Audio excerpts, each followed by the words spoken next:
I feel like I was half asleep. I don't know what my problem was. I felt like I was still kind of on the beach hanging out with Izzy.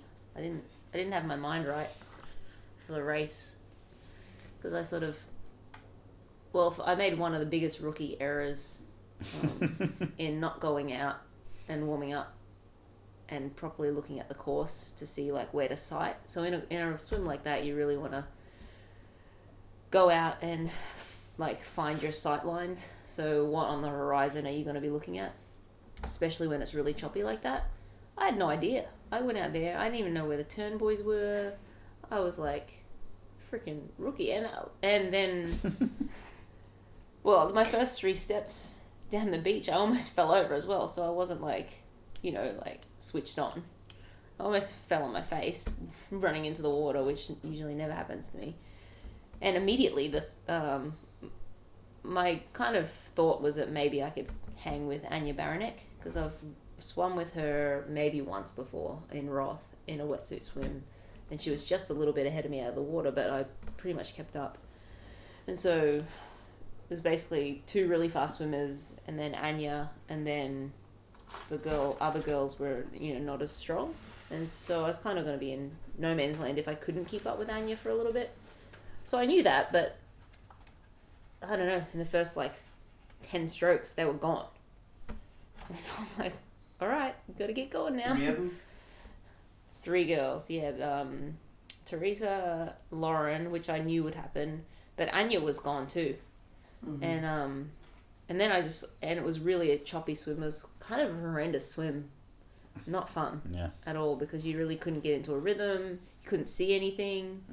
And again, not having anyone's feet to swim on, first of all. And secondly, not having those line of sight on the horizon to check out. I was like, so that's a long way of saying my start sucked and I was pretty terrible for the swim. But in my mind, I'm like, well, before the race, I'm like, it'd be good if I could be between 5 and 10 minutes behind Lauren, probably closer to 6, 7, 8. And when I was swimming, I'm like, it's going to be over 10 minutes for sure. I wanted the swim to get broken up. So that was kind of my thought process. I didn't want to have to be the guy to do it. But I felt like I could, if it did get broken up, I could be in the front of the break. So I think maybe Clado let it out, and then Javi came around, set the pace, pretty strong pace. And then my Garmin was going off every 500 meters, just buzzing, like taking away miles. I'm like, okay, 3rd time it buzzes, I'm going to just try to spice it up and throw an attack in. So I attacked there, led for probably about 700 meters or so, and I think that's when the group broke up, just that little kind of change of pace. And then Javi was happy to come around and continue leading the rest of the swim. No, actually, we were really disorganized. Braden and I kind of started working okay together, and we held the gap. I think after 40 or 45K, it was only a minute 35, so we'd only lost a few seconds. And then we were trying to rally Clayton and Javi, and they came around, and then the pace kind of dropped, noticeably, and then the guys were just on us like locusts. They weren't far behind you after wherever that place is called. Oh yeah, no. After Port Douglas, they were the first turnaround. They were only 40 seconds back. Mm. I think Terenzo, Tim Burkle, and Tim Reed were both looking strong. Kyle Buckingham, I think he did a lot of work too. And you just ride solo? So solo. Such a different race.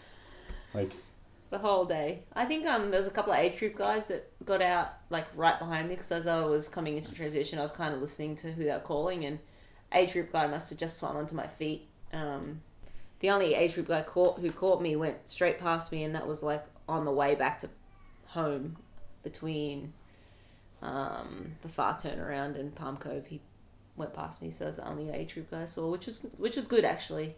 Because sometimes in races like this, there are some really strong age group guys who swim really well, and then you kind of get tangled up in packs. So it was kind of nice not to have to worry or deal with any big groups of people and try to navigate trying to ride legally. Yeah, I felt strong. I felt good. I enjoyed the bike. I actually, for probably one of the first times in my career, I wanted the bike to keep going because it just felt good. Everything felt like it was firing and felt smooth. And I was actually a little worried to hop off the bike and run, which is not normal for me. Yeah, I mean, I was fully expecting them to get back up at that point.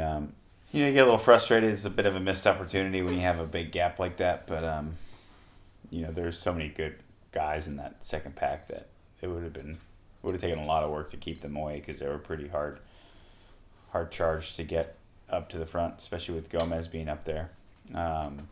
Little different mindset going in, just trying to get a top 5 and making sure I got the Kona slot kind of wrapped up versus trying to win a race, which is a little weird, I guess.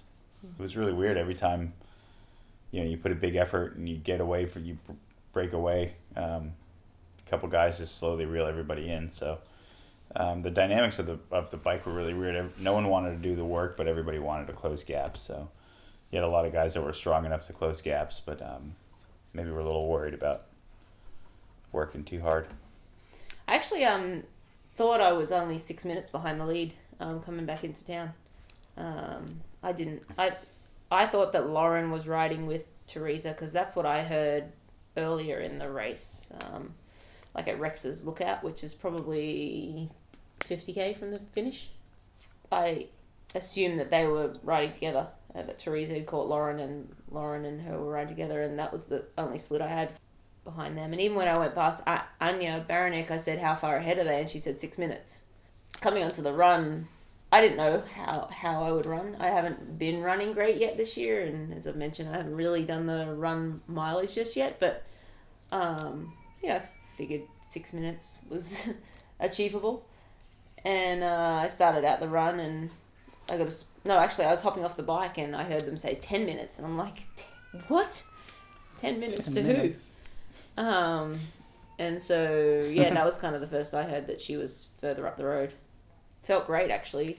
Felt not great the first few steps, but then basically the first lap I felt really good. I was trying to be conservative.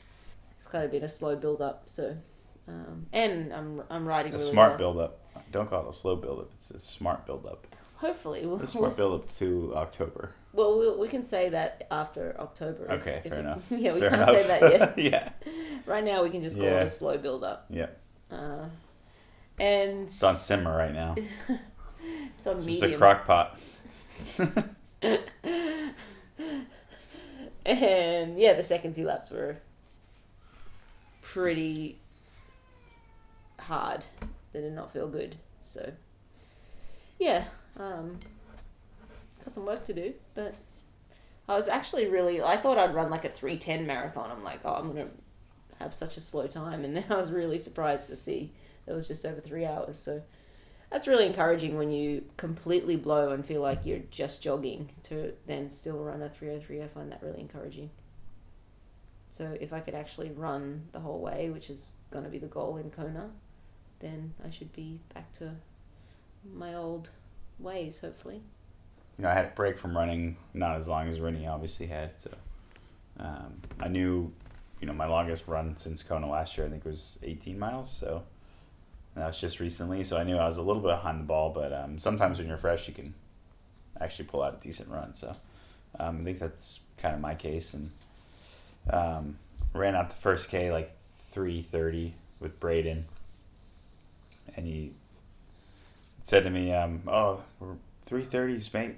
And I'm like, that's maybe a little too fast for a guy that just needs to get a top 5. But then I actually dropped my clip shot flask, and had to turn around and pick it up. And then, Braden gapped me, which was probably the best thing that could have happened to me, that it just, took me out of that kind of that hard charging fight for let's win this thing to making sure that I just got the job done.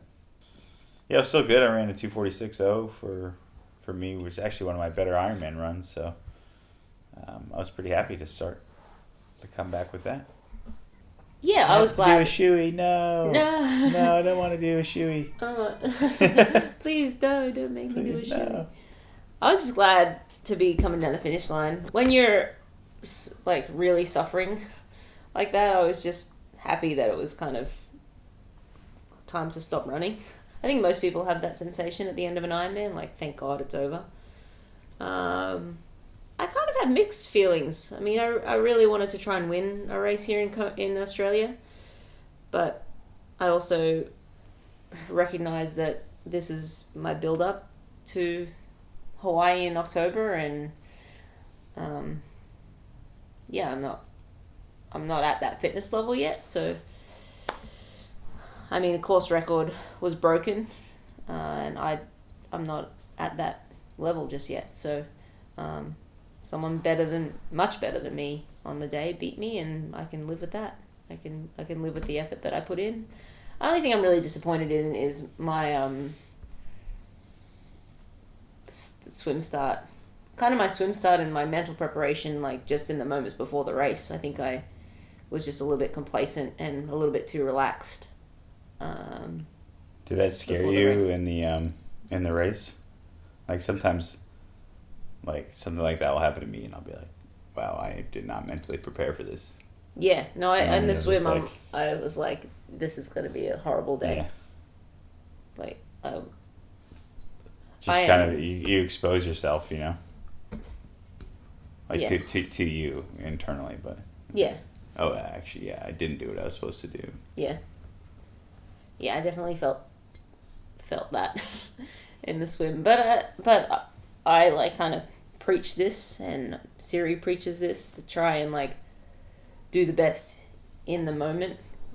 And I got out of the swim and I said, okay, well, that was what it was. I can't change that now. It's the bike now. Let's try and do the best, or be smart here and put together a good bike split. And I think I was good at forgetting about the swim and then focusing on the bike and getting on with the race. And that saved me. I think it's very easy to spiral from that early in the race. And I think a lot of athletes do.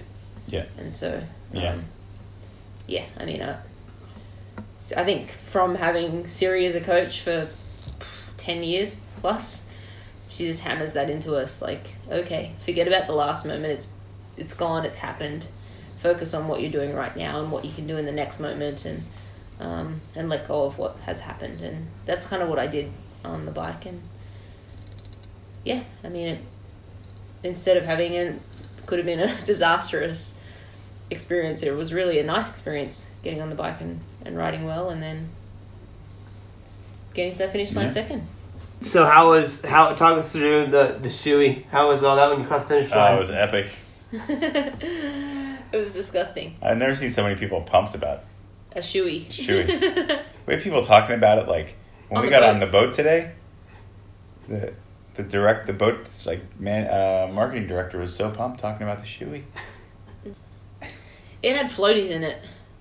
So when I first took it, I took a big gulp, and it had like floaties, but I think it was just grass from when Tim was putting his shoes on the grass in transition. So I spat my first sip out, but I went right back in, and I took another sip, and then I took another sip after that. Yep. So I well and truly 2 real sips. 2 real And then sips. Pete Murray took a sip and too. then Pete Murray just like finished off the shoe.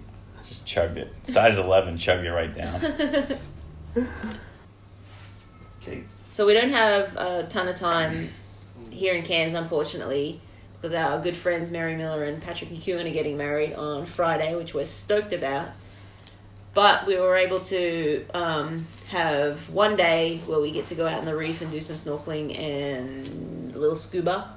Are you for scuba? With Quicksilver's Ocean Spirit. Yeah, nice 105-foot catamaran. Yeah, We'll be sailing off into the sunset. Yeah, we're excited to Shoeys do in hand. We're excited to do that. Take some of my family, take little Lizzie, Yeah. and It'll be her first time on a boat, right? Yep.